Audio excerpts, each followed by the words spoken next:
El motivo por el cual acudo al recurso de apelación es el siguiente. Raison qui fait li fait appel. Ok.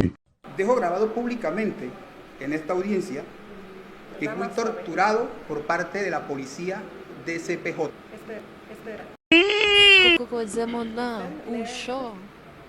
Dejo grabado públicamente en esta audiencia Li te dit dans audience là. C'est que fui torturado por parte de la DCPJ, li te C'est tu mon Dieu!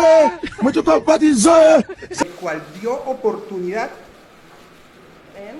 el cual dio la oportunidad À monde ça qui te posé question. Ouais! Ouais, maintenant de ça! a golpearme, Yo te dime otra vez.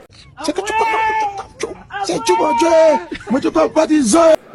a No, golpearme, yo sé copiarte la primera frase. dio la oportunidad Sí. a la persona quien me hacía las preguntas Aha. a golpearme En li te gen opportunité pour demander moun qui te pose question pour qui ça yo frappé. Sí, yo sé. queda claramente evidenciado, ¿Entiendes? de acuerdo a lo anterior, queda claramente evidenciado Par rapport à ça qui t'est passé, il était évident. que no se cumplió en mí un debido proceso. Li pat fait un délit de... Un délit de... Bad bravo pour ça. Bad bravo pour ça, nous bad bravo. Bad bravo pour ça. Debido proceso.